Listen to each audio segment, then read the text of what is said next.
Life is part negative, so we got to talk about the negative. And this subject is called diseases of attitude. Diseases of attitude. There's a lot of things that can wreck your chances to do well. We live in a rather dangerous world, so you got to be not only wise, you got to be careful. Now, attitude diseases are just as bad as physical diseases, right? High blood pressure, heart trouble. I mean, a lot of things lace your chances to do well. So you've got to be careful. And attitude diseases are deadly. I mean, they'll destroy all the good things you start. These attitude diseases are like weeds that grow in the garden. It's a normal part of life. Here's a good phrase to note. Negative is normal. It's not successful, but it's normal. It's part of life.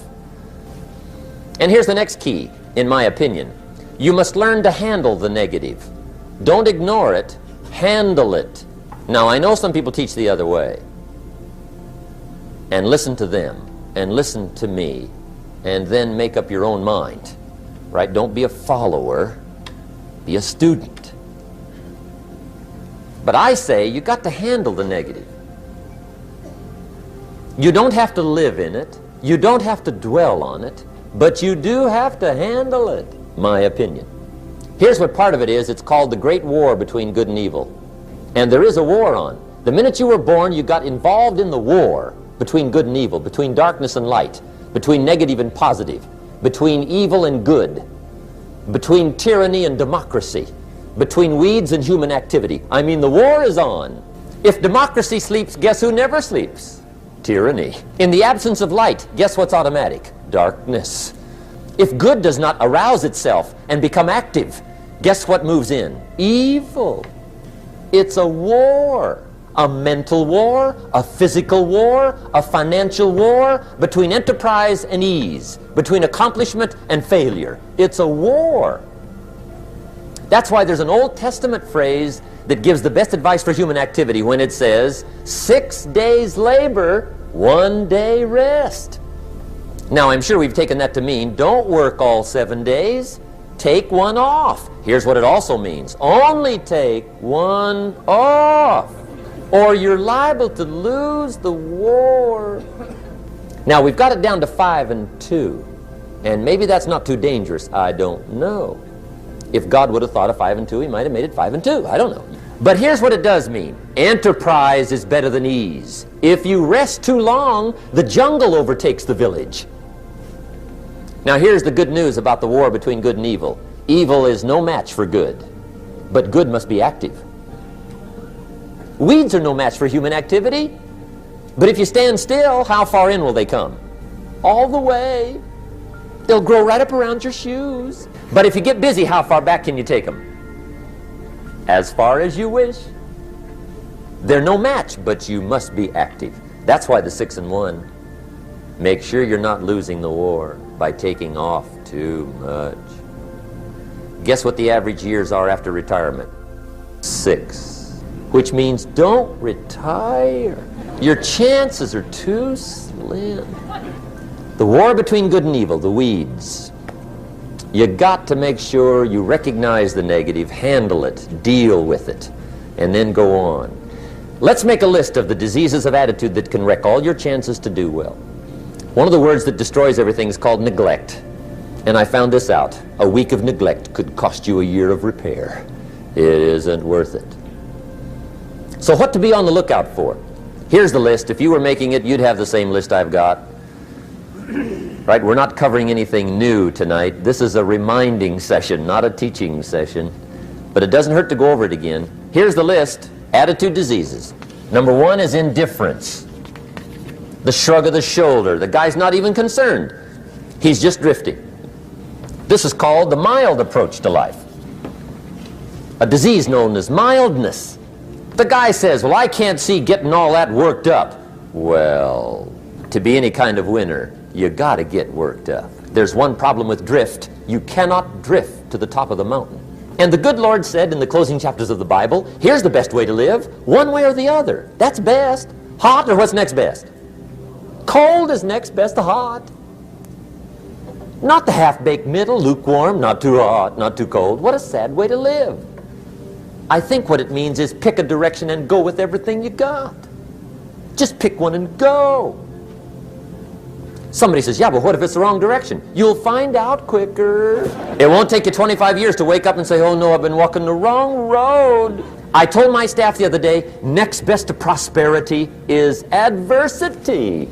If one doesn't get you, pray for the other. We all do better from one of two reasons, inspiration or desperation. And I don't wish anything bad on you tonight, but if you're not inspired, I hope a wagon comes down your rut. Whatever it takes to get you to try harder, read more, set your goals, and go for it. Somebody asked me one time, what quality would I pick if I wanted to work with somebody? And you know what I picked first? Number one, strong feeling. Please, number one, give me somebody that feels strong. About most anything, I don't even care. Just so they believe it. Even if they disagree with me. Wonderful. Just so they disagree vigorously. I'm not saying it's easy to win those kind of people to your point of view, but I'd rather do that than to try to resurrect people from the dead. Pump them up every month, pump them up, pump them up. Here's the key to the good life. Learn to put everything you've got into everything you do. Whatever you are doing, pour it on. It will quickly open up into opportunity or quickly disclose to you that you ought to be doing something else. The delusion is, if I had a better job, I'd really pour it on. See, that's delusion. Wherever you are, pour it on. Don't give somebody half a job for a day's pay. Pour it on. See, that'll help change your life. Get rid of this disease. Here's the next attitude disease, indecision, mental paralysis. The guy can't make up his mind and it becomes a disease. Pretty soon he knows he's got it. The guy says, well, I know I'm on the fence. But he says, what if I get off on the wrong side? Listen, after a while it doesn't matter. Just get off. Any side will do. A life full of adventure is a life full of many decisions. The ones that turn out to be wrong give you better experience to make better decisions. So don't see how many decisions you can get out of, see how many you can get into. That's where the adventure is. So shake off this disease, indecision. The next one is doubt. Doubt's like a plague. And one of the worst is self-doubt. There are many, but that's one of the worst. The guy doubts himself. Doubts if it'll last that long for him. Doubts if he can do that well. Doubts if he can make that much. Doubts if he can accomplish all that. A chronic, excellent self-doubter. You can imagine what damage that does to your future. So here's the key. Turn this coin over and become a believer. And there's many things to believe in. One of the majors is yourself. The understanding of self-worth is the beginning of progress. Now, if those three don't get you, this one will. Worry. That's a devastating disease. Worry. Worry causes health problems, social problems, personal problems, family problems. It's devastating. Worry long enough, it'll drop you to your knees. Could reduce you to begging. I know how bad this one is. I used to have it bad. I used to be known as a super worrier. Not a super warrior. No, super worrier. My family wished I'd have been a warrior. I got those years to make up for. But I'll tell you what, my advice to you is do what I finally did. On worry, give it up. Who needs it? I'm not saying it's easy. I'm saying it's worth it. It took me almost 1 year to kick the worry habit, and it was not an easy year. It was one of the toughest years I ever spent, but I finally got that monkey off my back. And I discovered you could live the most incredible life free of worry. Not free of challenge, not free of difficulty, free of worry. I learned how to do it, and you can. Here's the next attitude disease, over-caution. Some people never will have much. They're too cautious. Now, you can also be too reckless, but you can also be too cautious. This is called the timid approach to life. And my caution was always the risk. Risk used to drive me right up the wall. I used to say, what if this happens? It's called the language of the poor. What if this happens? And on top of that, if this was to happen, look at the fix I'd be in. I better not try. I could always ace myself out. Then I'll tell you what changed my whole life when I finally discovered it's all risky. The minute you were born, it got risky. If you think trying is risky, wait till they hand you the bill for not trying. If you think investing is risky, wait till you get the tab for not investing. See, it's all risky. Getting married is risky. Having children is risky. Going into business is risky. Investing your money is risky. It's all risky. I'll tell you how risky life is. You're not going to get out alive. The Englishman says, well, if that's the way it's going to work out, let's give it a go. Right, that's what it's for. Give it a go. Somebody says, yeah, but I'm looking for safety and security. Fine, then huddle in a corner. We'll cover you with a sheet, bring you 3 meals a day. And we'll protect you, feed you, look after you, care for you. We won't let anything happen to you. And you'll probably live to be 100. The guy said, well, yeah, I'd live to be 100. But what a way to live. Right. What a way to live, safe and secure. Don't ask for security. Ask for adventure. Better to live 30 years full of adventure than 100 years safe in the corner. And see, it's not important how long you live. What's important is how you live. The next one is pessimism. Pessimism, the deadly disease of always looking on the bad side, the problem side, the difficult side, checking all the reasons why it can't be done. The poor pessimist leads an ugly life. He doesn't try to figure out what's right. He tries to figure out what's wrong. He doesn't look for virtue. He looks for faults. And when he finds them, he's delighted.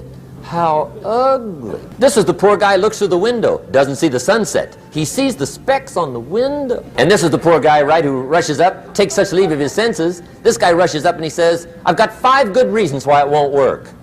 He's so dumb he doesn't know all he needs 1. He's got 5. To the pessimist, the glass is always half empty. To the optimist, the glass is half full.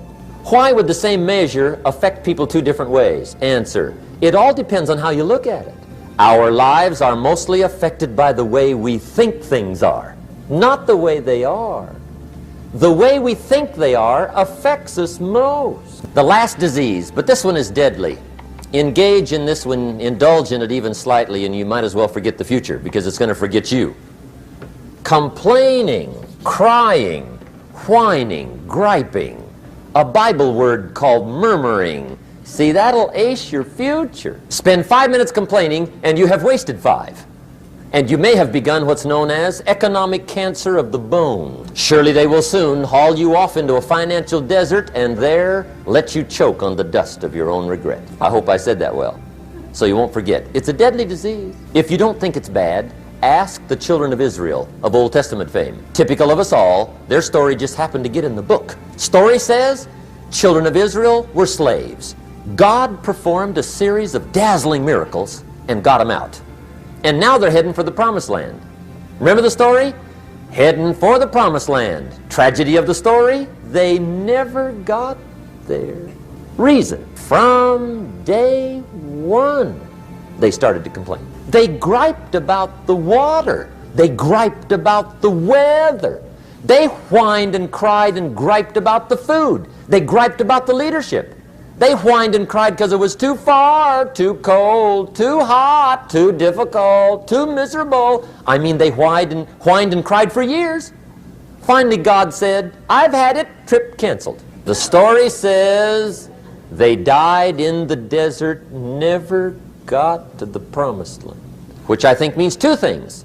Indulge in this long enough, you get your future canceled. And I guess it also means even God himself can only take so much. Just be on the lookout of the things that can destroy all the good you start. The war is on. And this evening, tomorrow, mentally, personally, socially, economically, you got to make sure you're winning the war.